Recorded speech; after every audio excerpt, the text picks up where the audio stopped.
Welcome to Launch Today, the podcast focused on what it takes to get your new business or idea to $1 million or more in revenue. From marketing tactics to incredible guest interviews, we focus on sharing behind-the-scenes insight from experts in their field. If you want to grow the revenue for your startup or your business, you don't want to miss today, because our guest is a product wizard and big business partner, Chris Basey. Chris is CEO of Comedia, a digital product studio in San Francisco and Vancouver that transforms complex business challenges into elegant, user-centric design solutions for global clients like Google, Zoom, and the World Bank. Little companies, maybe you've heard of them before. With over a decade of experience spanning user experience design, startup mentorship, and digital product strategy, Chris leads a passionate team dedicated to making the intricate simple and guiding companies through design-driven innovation. Chris, thanks for coming on. That's good to be here. How you doing? Awesome. I always like to ask the same question with every guest to start, which is, why do you do what you do? That's a great question. So I think I'll give my background all the way back. So I went to drama school. I was an actor, did stand-up comedy. And so for me, communication was always very key to what I was passionate about, be it communicating ideas, communicating a play, whatever that was. And so when I moved into design, after I realized that I was unlikely to be the next Ralph Fiennes, and I moved into kind of digital design work, the passion around design is communication. It's narrative, it's storytelling, and it's communication. It's exactly what I trained for in drama. But it's moving that into a more visual form. And then from there, as things evolved, I've been doing this a long time, so 25 plus years, moved to the UX and the product side of like, how can we make complex ideas simple enough for everyone to understand? How do we form that narrative? How do we build that? And then how do we create a team that can drive those things forward? So it came from that background, and then here I am 25 years later as a design leader. Rather like you, I did drama. Maybe all of us marketers secretly somewhere inside wish we could be actors. I did drama. I was in musical theater, which was odd because I'm profoundly hearing impaired and I cannot carry a tune.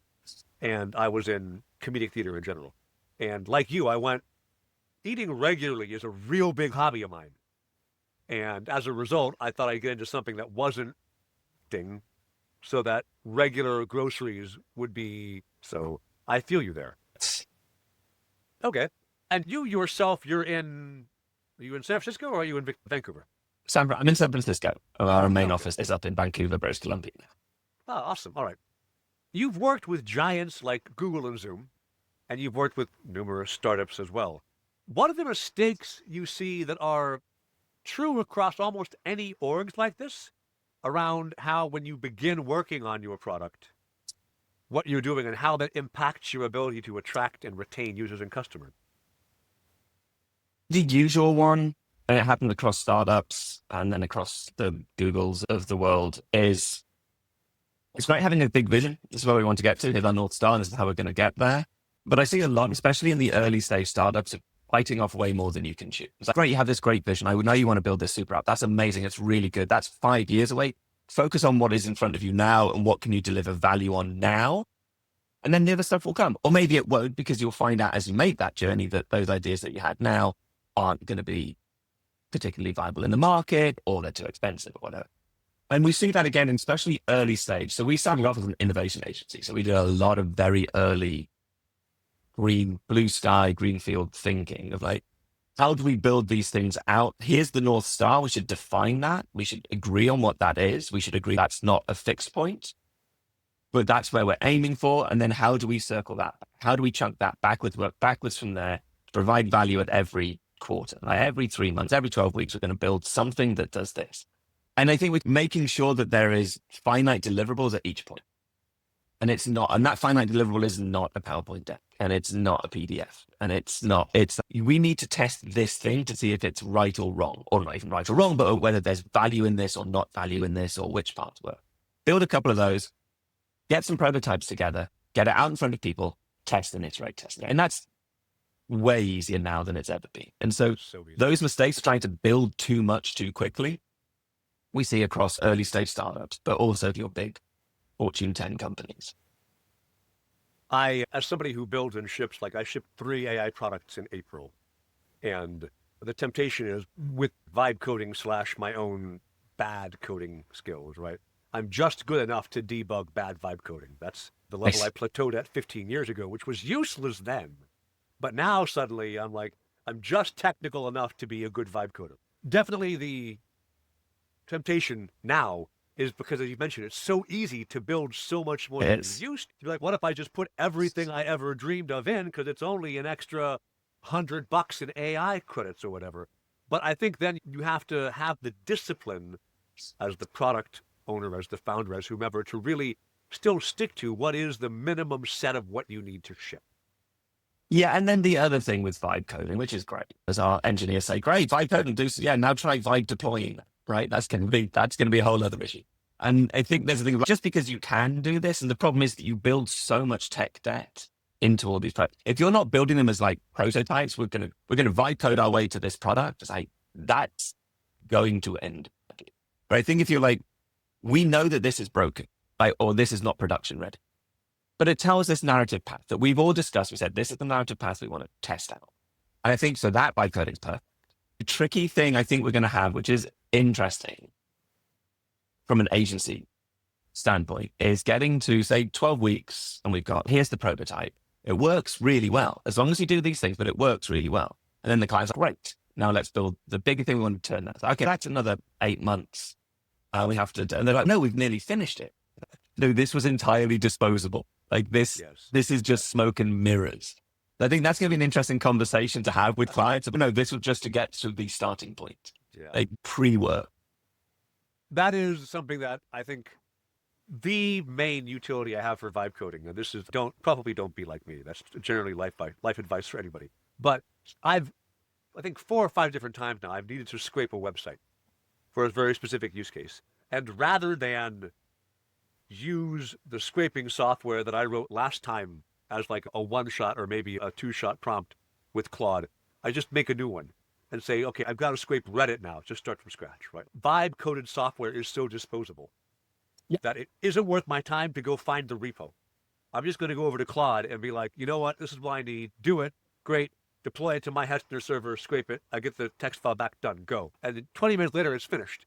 And compared to how there's regex in there. And I don't know about you, but for me, I'd be like, okay, so as soon as regex comes out, everything screeches to a halt. And I spend 4 days just trying to remember how to freaking use regex.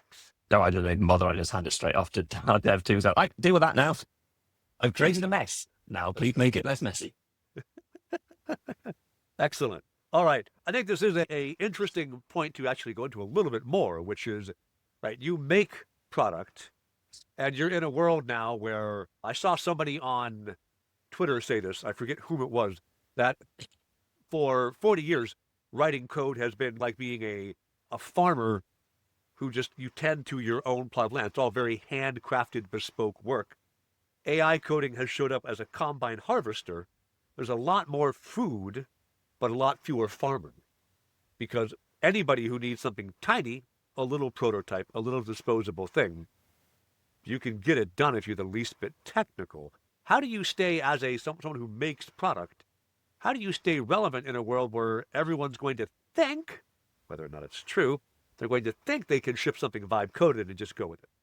I would say it's a much supersized version of stuff we've seen before. So I remember back in the day, years ago, we were doing a website for a client. I think it was Vodafone. And he just got himself a Squarespace account. He's, oh my God, this is going to kill that side of your business. And it was like, it's not. Right? So the people who want that, the mom and pop shops who are want to pay $2,000 for this website, that we charge them whatever, how many thousands of dollars. Yeah, they could do that for, I don't know, whatever it is, $50 a month. Sure. But as soon as they want to try and make anything more difficult than that, or they want to add these things, if you're not doing the exact template system, it's going to fall apart really quickly. And the same with all these things. They're all tools, right? AI is just another tool. It's all it is. It's a very good tool. It's a very clever tool. I think that there's a lot of smoke and mirrors around AI. I think it does a lot of cool things, but it's not magic. And I think it's not, when we first saw stuff come out, it's like the ChatGPT was this magic box. You put people in, oh my God, look at that. It's amazing. And you didn't delve too deeply in because the output that you got was good enough, fast enough that you were wowed by it. I think increasingly now the output comes in, to your point, you're looking at, wow, okay, a lot of this isn't great. That's not my production code yet. That's not where we need it to be. And how do we get it to do this? It needs to scale for this. And then what about these 27 edge cases? Yeah. So when you talk about production code or production product compared to vibe coding, they are very different beasts. So I think, to your point, there's going to be education around the client list of, no, this is not, we can get you somewhere here just to show. I think the vibe coding for me is where it's most useful in product discussion. We've had a lot of PMs, right? A lot of PMs I find wants to be designers, or they want to be in doing the stuff, right? So we don't want to describe it, we want to do the thing. Over my career, I've had lots of, please get out my Figma file. This is, it's not your space. Whereas now, right, and you have that thing like, this is what we want, here's our PRD, this is what I'm thinking of, this, and I interpret that, or our team interprets that, and we put it together, go, no, that's not what I meant, this, and you go back and forth. Now, someone's a relatively technical, not very technical, but slightly technical PM can vibe code something, go, this is the shape of what I'm talking. Gotcha. And we can take that and go, oh, fantastic, I see what you're saying, I see where you want it to go. Here's some things we think can extend it. Here's the things where this won't scale. So for that, I think it's very useful. In terms of how that applies to people coming into the industry, I think is a little trickier. I would be a little bit more concerned as a junior dev or a junior designer coming into the field now. My concern is that we'll see a lot of people who can prompt their way to stuff.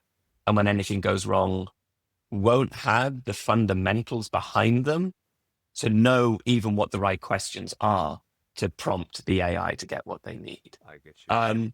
But in that kind of AI, it is just another tool. I don't think it's like apocalyptic to the industry. But I do think design and development are going to get, at the code and the pixel pushing level, are going to get increasingly commoditized. So as agency owners, or as agency people, or contractors, or freelancers, if you think of the pyramid, right, at the bottom is dev and design, and they're commoditized. At the top tiny bit there, what's the value that is added there? And there's an article on our site, I think, that I wrote a while back, which I called the human excellence layer. And I think is going to be the difference, right? Because that's where we can add value. And all the other stuff that we'd spend hours doing before, the machines can help us with. But if you're at this is the value that you have, and this is why, here's my 20 plus years experience that tells me why I think these 3 directions are better than these 4 directions. History would say this, that, and the other. And I think that's where it's going to be really useful, but it's not a replacement. Maybe I'm wrong. Maybe in 2 years, I'll be bowing before our robot overlords. But I think for now, it's not a replacement to any of our jobs. It is a tool. And yeah, we'll see where it goes. I also feel I might be too humanist or too old, where I feel like the AI kind of frothiness is starting to die away. I feel like in some ways we've seen behind the curtain and we're like, oh, it's very clever, but there's some really weird stuff here, right? There's a lot of hallucinations. There's stuff that if you don't know, that's the other thing, going back to people don't know, an output comes out, you go like, great, I'll copy and paste that in. If you don't know what you're looking at, it'd be absolute garbage. And we've seen output that has not been great. Copilot's not awesome, for example, right? I get you. And if somebody has, again on Twitter, somebody put together like vibe coded some quick prototype you wanted to do. And the best that they got was 6,000 lines of code out of Claude. There should have been about 200-300. And it's just, because it's verbose by nature, it's not going to be concise, and you can't prompt your way to that.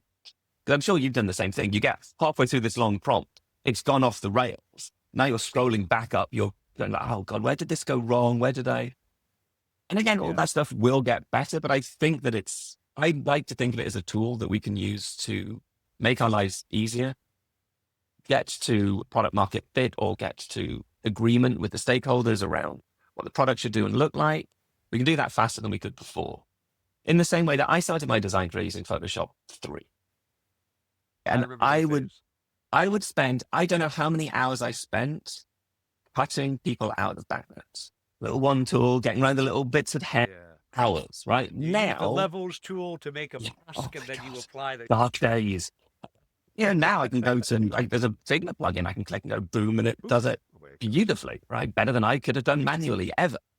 Yeah. So those things is very useful for. I think for product development, design and development, I think the human is still going to be, for the foreseeable future, the thing that helps. I think of AI as a force multiplier, essentially. And it has changed the way I think about agencies and how I think about agency growth. I think that it's definitely made some big changes there, but I don't think it's going to totally change our industry. So I think it is a bit like Tesla is going to have self-driving cars next year for the last 7 years. Yeah. I think it's similar to that. I do think we have, for three different reasons, this big transformation to ways out. One is just the companies you've worked with, the Googles, the World Banks. Like, these folks are moving slower anyway than the speed of change outside. So these are the big employers, right? So even if, I saw Base CRM or somebody, they're like, hey, our headcount would be 280 people if we weren't using AI as extensively as we are. We're only 20. Like, it's a 10x multiplier. And I think that is pretty true. You've got to have a human in the loop, though. You can't have AI just do, because it does, as you mentioned, weird stuff comes out, man. All the time, right? All the time. And I think it's interesting. A really good point as well. We have this discussion internally a lot, and we're having it recently. Like, we need to remember that we live in tech. We live and die tech. Like, we breathe tech. This is where we've been. We're in San Francisco, Vancouver. Here's our client list. And you forget that outside of that, most people don't really want to use AI, really know what AI is. I use ChatGPT. Most people don't use these tools. Yeah. Right. It's not this thing that's taking over everything. And that kind of like, where can we use it where it is a false multiplier, but also not assume that everyone's going to understand what this is. So you're creating products that are AI powered. And that's my fervent hope this year, is that we stop using AI powered. Because to me, increasingly it's like saying, and our product is on the internet. Sure, AI powered. We have a website. Yeah, no, these are table stakes. Of course, I'm going to assume that any product that I interact with has AI somewhere in, or machine learning, or and so having that stay, we're not like, oh, we're AI powered. Okay, you're not, because you're just calling an API, because you're not even AI powered. You're just, and so bringing that in, I think, will help reduce some of the AI frothiness as well around how we talk about this stuff, and it's just going to be part of our toolset. Okay, interesting. So I am going to turn a lot. I do. I see that in you. I like that. That is, I was talking to somebody last week who is a futurist and is a little bit like decelerationist. It's just going to go badly for us. And I'm like, this is a downer of a podcast. I think it's definitely not impossible, but I'm hoping not. I agree. I hope that it will not be the case either. All right. Obviously, you launched Comedia a while ago now. A while ago. The challenges you faced aren't the ones someone launching will face today now, but tell me, if you would, some like significant struggle you had in the beginning and what you did, learned, improved to survive it. I think that's a very complicated question, because the thing that tipped agency world, especially with client services, on its head was 2020. And so we started in 2015, and at the time it was very stressful. It was very lumpy. It was very, looking back now, it's, oh my God, those were dead straightforward. They were simple years. There was a lot of work around. Capital was cheap. We were an innovation studio, right? So we did a lot of that 0 to 1. A lot of the work that you can now do with AI was our selling point, right? We can quickly create prototypes and things. 2020 came in and shifted everything around. So I think everybody had to pivot, rethink very quickly. Every agency struggled. And a lot of agencies didn't make it, right? So I've got good friends like IDEO and like Frog and RGA, and like Huge and RGA just got fire sold, right? What was that, 3-4 months ago? So the agencies really struggled to make that turn. And the ones that did are the ones that kind of changed their business model, figured out ways to get revenue that was possibly not at the same revenue level, but how do you increase your margin? So, or how do you keep your margin the same? So if we operate on a margin level, the revenue might go down, but our margin will increase if we can do that. And can we make that up with volume? So I think from a business standpoint, the agency flipped how you do those things. In terms of from a creation standpoint, and again, if I was starting right now, and we have so much, not in bad ways, but like debt behind us of this is the way that we work, these are the clients that we have, kind of like agency debt, if you will, would be more kind of AI, being AI forward, or saying, this is how we can, it'll take you 6 months to deploy this. We can deploy it in 10 weeks. And that's how I would go about it. I think the tricky thing there is that you need to have the proof points behind it. So we're starting to look at that. We've got a lot of proof points. We've got a lot of case studies over 10 years of like how we've done these things quickly. But that's where I think that growth is probably going to come from an agency perspective now. And the challenges, the standard challenge is always the challenges are the same. BD is always a problem, right? Top of the funnel is always hard, unless you're a frog or whatever, and you have this big sales and BD CRO that kind of feeds all this stuff in. If you don't have that and you're small like us, it's like me generally going out and feeding that. And so I think going back to the AI thing, but if you look at Clay, you look at Apollo, how can they help with that? I don't think they help. On the agency side, I don't think they help now. I'd be really interested to see if there's someone who can come up with a product that is more agency focused, not product SaaS focused. Because the product's easy, quote unquote, easy to sell. The service is much harder. So there are the challenges that I really see if I were going into agencies now, but even small agencies now have that same issue of how do you do that? Like the big things to cross, the big gaps to cross in a service agency, and you and I both know this because we've been in this fight for years, is that trust gap, right? Because if I'm in the market for something, like everybody has the story of the last marketing agency they work with and how it screwed them. That's the calls I always get.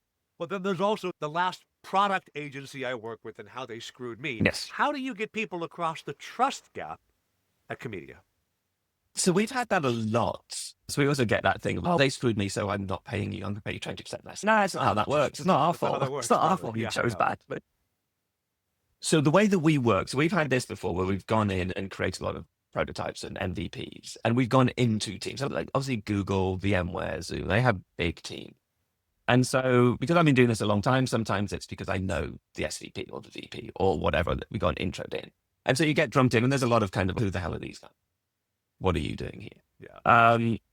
And I understand it, right? I feel a little kind of perturbed as well. If these people are coming in and they're going to play with the fun toys while I just do the production stuff, that seems messed up. So the only way that works is if you go in and you're very clear and you meet everybody and you're like, we are here to help. We're here to make you look good. We don't need the plaudits. We need the billable hours. We need the invoices paid. The plaudits are all yours. If you want them, we don't really care. But we're also here to be part of your team. Like, we are not an external agency that sits above everything. You throw things out to us. We do it. We do a flashy presentation and then we're integrated into the team. For the duration that we are part of this project, be it 8 weeks, be it 2 years, we will be in the stand-ups. We will be in the meetings. We will be doing the presentations. We will be helping you with your bread. But whatever it takes, we are part of the Zoom team for now. We're part of the World Bank team for the duration. And it's just building trust that way. And then it's easy to say, and then you just have to show up every day and reiterate that by your actions, by what you're doing, by how you're working with people and how you're developing this. The only way to trust doesn't happen overnight, right? It's something that you have to build into how you work. We try and build that into our model. So we're like, nope, we're here. You can't get rid of us until the project's done. And we want to work with you. I think the traditional agency model of here's the brief. Oh, great. Here's the stuff that we did. Throw it over. It's not quite right. Throw it back. That kind of game of agency client tennis is never going to work. And so that's how, I just don't think it can work otherwise. So the most successful projects we've had have always been, we've been part of the team. The projects that have been less successful are generally because there's been that separation. Like, we haven't been fully trusted, or they haven't quite closed that gap, or maybe it was us that we didn't quite integrate enough into the team. I don't want to into all these stand-ups. And that's where things tend to work less well. So I think if you bridge that gap, it's relatively straightforward. Without all the politics and stuff, all the other fun stuff. Now you're making me think. And if I look at clients who struggled with me in the last year, right? And yes, the ones who were always like, no, you're over there. I had one client who, like, we work in Slack, we do video calls, we'll do Loom recording. Like, these are the 3 ways we communicate. And the client was like, none of those are acceptable. You may only email us. And you might do back and forth 15 emails in a day, but it's still, I'm like, but couldn't we just take 10 minutes in a call and resolve this? And the answer was no. And so when it finally came down to a technical integration problem, and we were a week bouncing emails back, and they went, you know what, this is not working out. We're going to leave. And Yeah. At the time, I was like, in some way, this is our fault. When you're an agency, it's always your fault. And when It's you're always the your CEO, fault. it's always your fault. Yeah. But I was like, because we didn't get the communication from them. But in truth, it was that trust, right? Of, hey, we don't trust you enough to make you part of our discussion. You sit over there. So that's Yeah. an interesting insight. Thanks. Yeah, it's the only way to do it, I think. It's easier said than done, but I think that's got to Yeah. be the goal in starting every project from that standpoint. That's a good point. And all the clients who I've stuck around for 9 months, a year, whatever, for me, they're all where they're Slack. They ask questions to all of my Yeah. team members anytime, and so we are part of their team, and so they lead on us that way. Yeah, cool. Okay, so let me ask you, because you make complex things simple, which is an Try to. easy thing to say and freaking hard to do. So you're working with somebody, they've got the 40 things they want the product to do. How do you say, yeah, but what's the 3 that we need for simplicity's sake to begin? Yeah, it's a good question. It depends where the conversation or who you're talking to, where the conversation's going with the stakeholders, because there's a financial consideration. But what is the driving factor for building this product, right? Is it user engagement? Is it, I don't know, cart abandonment and an e-com site? Is it like, what is your metric of success? I think defining that early at the very beginning. What is your metric? What are your metrics for success in the next 12 weeks? If we hit these 5 things, we'll be successful. If we hit 4, mostly successful. If we hit less than that, we've gone horribly wrong. And so we define what those metrics are. We define those with the client to go, these are viable inside the time frame you've got. So, okay, we can commit to this. And then generally it's things of often it's taking something that seems simple. People go, oh, it's just onboard. Just onboard the user. And then they're into the things. Like, no, that onboarding thing you haven't thought through. That onboarding is complicated. It's 10x more complicated than you think it is. And then breaking those out and go, you see how this is going to happen. And this is where people are falling out. And we look at your funnel and people get to step 3 and you've got 60% fall out of the funnel there. Why? Let's review that process. And then showing them like this complex thing that here's how we can refine that down. Here's how we can make it 4 steps. And here's how we can do this. And so it's showing where the complex pieces in. Either they built it in a way that's too complex, which is rarely the client's fault. It's 10 years, 20 years of add-ons and clutch fixes and all these things. So it's like, this is where things are overcomplicated. Or if it's started from scratch, it's like, here's how you're working, or here's common ways of doing it. Here's how we think we can do it faster, or here's what's going to work for you. And so walking them through it, making them see and understand and making them part of that process, because then they'll have great ideas as well, because they know their customers a lot better than you're ever going to. This is their company. This is their job. And so it's just removing friction. It's moving everything about this job is removing friction. It's removing friction from the product to the users. It's removing friction from your designers to your developers. It's removing friction from your client leads to your client, right? At every single point, it's like, where do we can remove the friction? Where are those things sticking? How can we show you where that value is going to come in quickly? Gotcha. Okay. As somebody who was in comedy, and that's why comedian, but you gain certain skills as somebody doing comedy, somebody who's expecting to be up in a stage talking to people. What of those skills made the transition into the person who runs Comedia? What skill transfer was useful from your earliest days into now? I think that if anybody is client facing from a BD or account, that they would do well to do some kind of drama or acting class, even just like a few weeks. It's the ability to be able to talk without feeling, like, oh my God, I've got to talk to these people. What am I going to say? It's having that fluency. It teaches you, being on stage teaches you that fluency of being able to keep talking. Someone's forgotten their lines, for example, you need to keep things going. Or if you've forgotten your lines, you've got to blabber on for a while until they come back. There is a confidence in presentation that most people don't have because you're not trained to do it. Like people who hate public speaking, oh God, I hate doing these presentations. I'm like, oh, I don't care.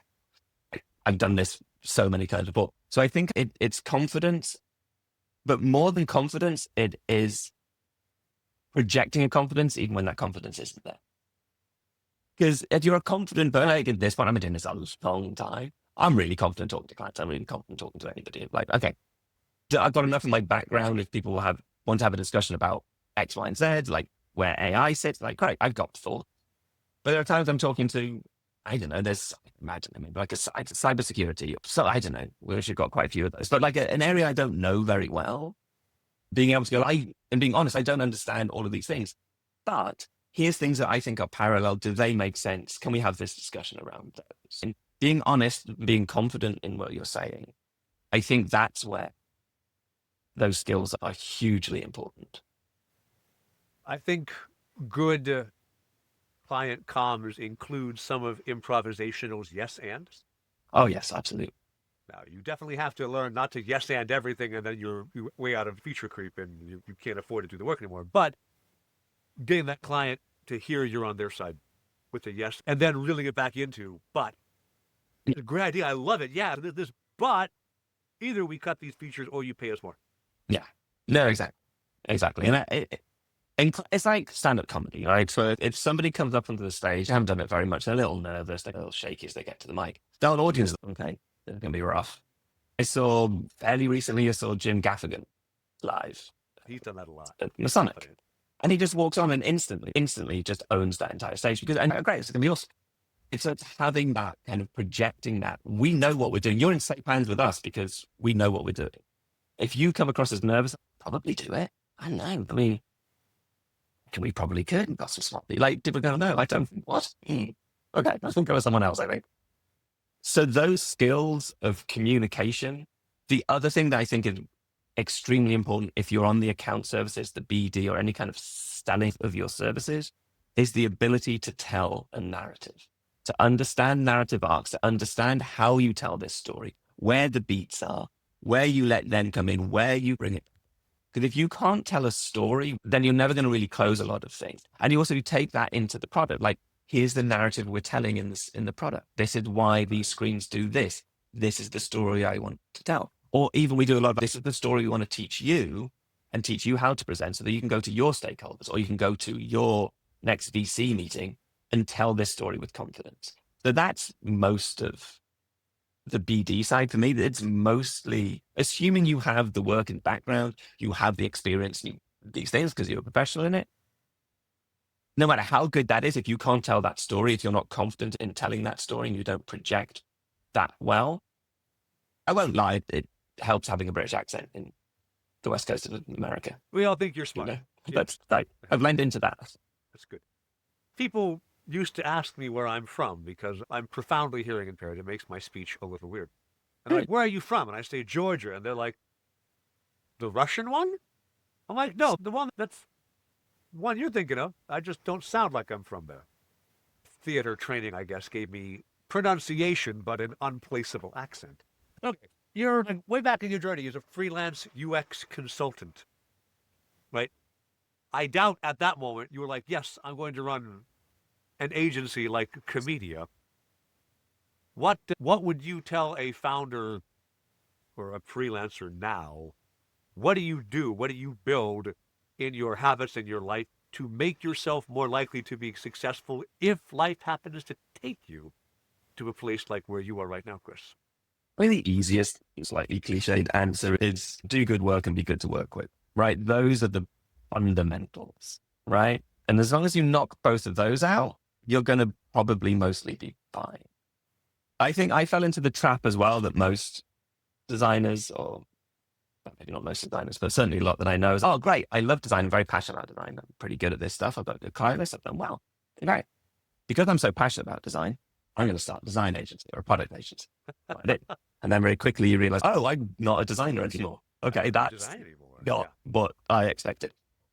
So I think if you're freelance now and you're thinking of building an agency or building something up, is be aware of what that actually means. Because I wasn't, right, when I first started. Because freelance is great and you juggle all these things and you've got your clients. Your overheads are low. It's not that scary if a client pulls out because you only need to find one more project, right? The realities of running an agency can be terrifying, right? You've got staff, you've got payroll, you've got clients, you've got leads, you've got all these things that you're juggling. So one thing I would say is make sure that you understand what that is that you're getting into and why do you want to do an agency rather than, say, contractor? Is it ego? And I think there's a lot of ego in me initially. An agency, reality comes crashing in pretty quickly. I think the other thing now, if you do start an agency, is back in the day, 10 years ago, 10 years ago, agency growth was headcount. That's how you were measured. That's how you measured yourself. We need to get to 30, 40, 50, 100. When we get to 100, we'll do this. And it was all like, how big is the team? I think, again, going back to the AI a little bit, that's changed hugely. I think agency growth now needs to be margin and revenue. And I think you're much better having a small core group of great people that you work with, that you can trust, that do amazing work, and then bring in partners as it makes sense. So we have partnerships with an industrial design agency, Scappers. We have partnerships with we formed this thing called Assembly. So Pinwheel, which is the content agency, started this and we joined in. There's 5 agencies, all similar size, do different things. There's product, there's brand, there's social, there's content, and there's media buying, and we sell as Assembly. And so that way of saying, look, if you any of these things that you need across the life cycle of any product, we have an agency to fit that. And we're transparent. Like, it's 5 agencies, but we all work with each other and we're selling that.